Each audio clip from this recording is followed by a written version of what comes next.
ಈ ಸೇತುವೆ ಸಾಮಾನ್ಯ ಸೇತುವೆ ಅಲ್ಲ, ಇದು ಸಾವಿರಾರು ಭಕ್ತರ ನಂಬಿಕೆಯ ದಾರಿ. ಕಾಡಿನ ಮಧ್ಯೆ ನದಿಯ ಅಂಚಿನಲ್ಲಿ ನೆಲೆಸಿರುವ ದೇವಿ ಮತ್ತು ದೇವಾಲಯದ ಹಿನ್ನೆಲೆಯ ರಹಸ್ಯವನ್ನು ಕೇಳಿದರೆ ಒಂದು ಕ್ಷಣ ಮೈ ಜುಮ್ಮೆನಿಸದೇ ಇರುವುದಿಲ್ಲ. ಇಂತಹ ಹಲವಾರು ಶಕ್ತಿಯುತ ತಾಣಗಳ ದರ್ಶನಕ್ಕಾಗಿ ಪ್ರದಕ್ಷಿಣಾ ಚಾನಲನ್ನು ಸಬ್ಸ್ಕ್ರೈಬ್ ಮಾಡಿ. ಇಂದು ನಾವು ಶಿವಮೊಗ್ಗ ಜಿಲ್ಲೆಯ ಸಾಗರ ತಾಲೂಕಿನಲ್ಲಿರುವ ಅಪಾರ ಭಕ್ತರ ನಂಬಿಕೆಗೆ ಪಾತ್ರವಾದ ಮತ್ತು ಪವಾಡ ಸದೃಶವಾದ ಕ್ಷೇತ್ರ ಶ್ರೀ ಸಿಗಂಧೂರು ಚೌಡೇಶ್ವರಿ ಅಮ್ಮನವರ ಹಿನ್ನೆಲೆಯನ್ನು ತಿಳಿದು ದರ್ಶನ ಮಾಡಿ ಕೃತಾರ್ಥರಾಗೋಣ.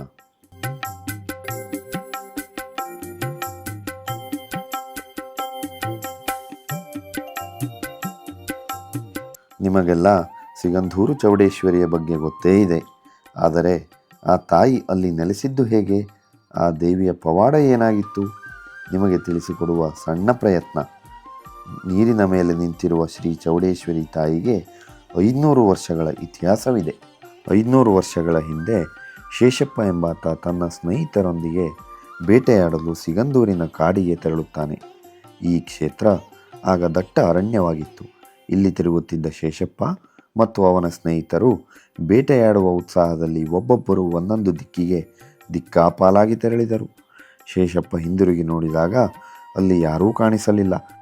ಭಯದಿಂದ ಬಂದ ದಾರಿಯನ್ನು ತಪ್ಪಿಸಿಕೊಂಡ ಶೇಷಪ್ಪ ಕತ್ತಲಾಗುತ್ತಿದ್ದಂತೆ ಅಲ್ಲೇ ಮರದ ಕೆಳಗೆ ಮಲಗಿದನು. ಈ ಸಮಯದಲ್ಲಿ ಶೇಷಪ್ಪನ ಕನಸಿನಲ್ಲಿ ಬಂದ ಚೌಡೇಶ್ವರಿ ತಾಯಿ ತಾನು ಈ ಸ್ಥಳದಲ್ಲಿ ನೆಲೆಸಿರುವುದನ್ನು ತಿಳಿಸಿ ನಂತರ ತನಗೆ ಇಲ್ಲಿ ದೇವಸ್ಥಾನವನ್ನು ನಿರ್ಮಿಸಿಕೊಡಬೇಕೆಂದು ಕೇಳಿದಳಂತೆ. ಅಷ್ಟರಲ್ಲಿ ನಿದ್ದೆಯಿಂದ ಎದ್ದ ಶೇಷಪ್ಪ ಸುತ್ತಲೂ ನೋಡಿ ಯಾವ ಬೇಟೆಯೂ ಬೇಡ ಎಂದುಕೊಂಡು ಮನೆಯ ದಾರಿ ಹಿಡಿದ.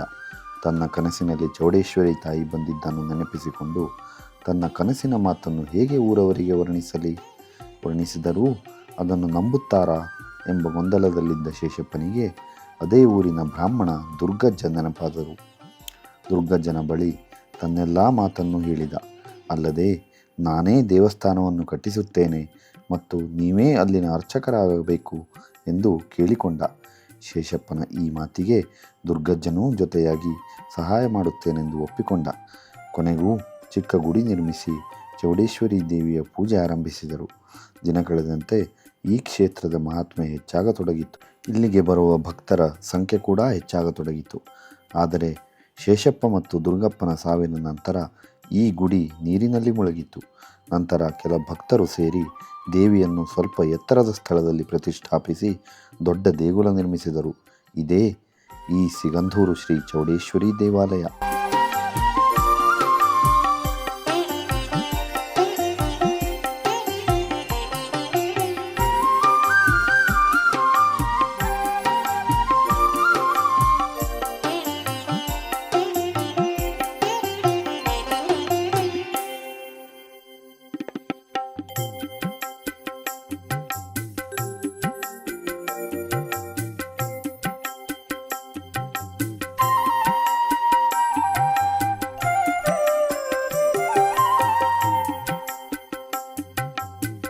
ಇಲ್ಲಿನ ವಿಶೇಷ ಪ್ರತೀತಿ ಎಂದರೆ ಕಳ್ಳರಿಂದ ತಮ್ಮನ್ನು ರಕ್ಷಿಸಿಕೊಳ್ಳಲು ಇಲ್ಲಿ ಒಂದು ಫಲಕ ಕೊಡುತ್ತಾರೆ.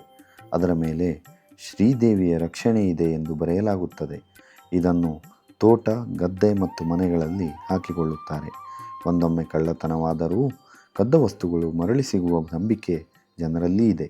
ಇಂತಹ ಫಲಕಗಳು ಈ ಭಾಗದ ಹಲವಾರು ಜಾಗದಲ್ಲಿ ಕಾಣಸಿಗುತ್ತದೆ.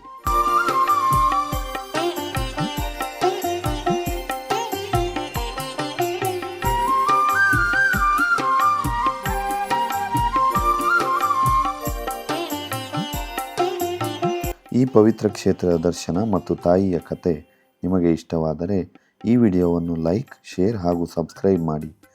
ಈ ದೇವಾಲಯದ ಬಗ್ಗೆ ನಿಮ್ಮ ಅನುಭವ ಅಥವಾ ಅಭಿಪ್ರಾಯವನ್ನು ಕಮೆಂಟ್ ಮೂಲಕ ನಮಗೆ ತಿಳಿಸಿ. ಮತ್ತೊಂದು ಪವಿತ್ರ ಕ್ಷೇತ್ರದ ದರ್ಶನದೊಂದಿಗೆ ಮುಂದಿನ ವಿಡಿಯೋದಲ್ಲಿ ಮತ್ತೆ ಭೇಟಿಯಾಗೋಣ.